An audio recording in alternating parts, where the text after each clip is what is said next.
നമസ്കാരം മലയാളി വാർത്തയിലേക്ക് സ്വാഗതം. ബിജെപിയെ രാഷ്ട്രീയപരമായി വിമർശിക്കുന്നതിന് പകരം ഹിന്ദുമതത്തെ വിമർശിക്കുന്നുവെന്ന് നടൻ രമേശ് പിഷാരടി പറയുകയാണ്. രമേശ് പിഷാരടി നമ്മുടെ സുരേഷ് ഗോപിയുടെ വിജയവുമായി ബന്ധപ്പെട്ട് പറയുകയായിരുന്നു. കൃത്യമായി രാഷ്ട്രീയ കാര്യങ്ങളിൽ ഇടപെടുന്നതും അഭിപ്രായം പറയുന്ന ഒരു വ്യക്തി കൂടിയാണ് രമേശ് പിഷാരടി. എന്തായാലും ഈ ഒരു ഘട്ടത്തിലാണ് രമേശ് പിഷാരടി ഈ ഒരു കാര്യം പറഞ്ഞിരിക്കുന്നത്. ഒരു ഹിന്ദു വിശ്വാസിക്ക് ജയ് ശ്രീറാം വിളിക്കാൻ കഴിയുന്നില്ല എന്നും അങ്ങനെ വിളിച്ചാൽ ചാപ്പ കുത്തപ്പെടുകയാണ് എന്നുമാണ് നടൻ പറയുന്നത്. ഹിന്ദു വിമർശനം അതിരുവിടുമ്പോൾ ഹിന്ദുക്കൾ BJP ആകുമെന്നും ഒരു മാധ്യമത്തിന് നൽകിയ അഭിമുഖത്തിൽ രമേശ് പിഷാരടി പ്രതികരിക്കുകയാണ്. നല്ലൊരു മനുഷ്യനായതുകൊണ്ടാണ് സുരേഷ് ഗോപി വിജയിച്ചത്. സുരേഷ് ഗോപി പ്രതിദാനം ചെയ്യുന്ന രാഷ്ട്രീയ പാർട്ടിയെ നോക്കൂ എന്ന് പറയുന്നത് ഒരു പ്രശ്നമുള്ള കാര്യമാണ്. അത് ശരിയല്ല.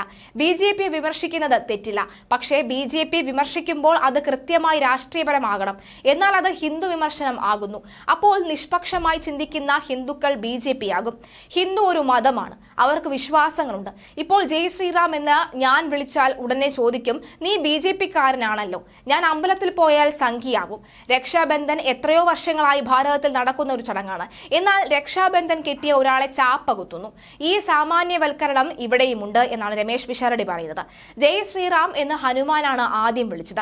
ജയ് ശ്രീറാം എന്ന് ഞാൻ വിളിച്ചാൽ ഉടനെ ആഹാ നീ BJP-കാരനായല്ലേ എന്നും സംഘിയാണല്ലോ എന്ന ചോദ്യങ്ങളുമാണ് വരുന്നത്. രക്ഷാബന്ധൻ കെട്ടിക്കഴിഞ്ഞാൽ അതും അങ്ങനെ വരും. ഒരു സഹോദരി കെട്ടിക്കൊടുത്ത രാഖിയുമായി ഒരാൾ വന്നാൽ ഉടനെ അവനെയും സംഖ്യയാക്കും.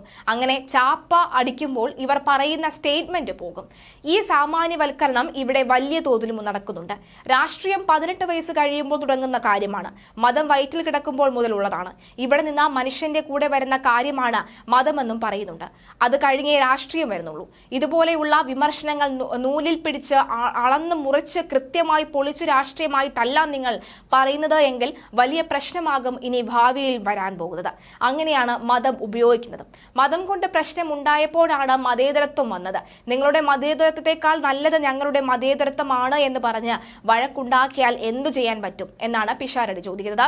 എന്തായാലും കൃത്യമായ ഇതിനു മുൻപും പലതരത്തിലും പിഷാരടി കൃത്യമായ കാര്യങ്ങൾ മുഖ്യമന്ത്രി പിണറായി വിജയന്റെ അടക്കം മുന്നിൽ വെച്ച് അദ്ദേഹം പറയാനുള്ള കാര്യങ്ങൾ മുഖത്ത് നോക്കി പറയാനുള്ളത് നമുക്ക് എല്ലാവർക്കും അറിയാവുന്നതാണ്. കൃത്യമായ രാഷ്ട്രീയം അദ്ദേഹം പറയാറുണ്ട്. എന്തായാലും ഇപ്പോൾ സുരേഷ് ഗോപിയുടെ വിജയവുമായി ബന്ധപ്പെട്ട പ്രതികരണത്തിലാണ് പിഷാരടി ഇക്കാര്യം പറഞ്ഞിരിക്കുന്നത്.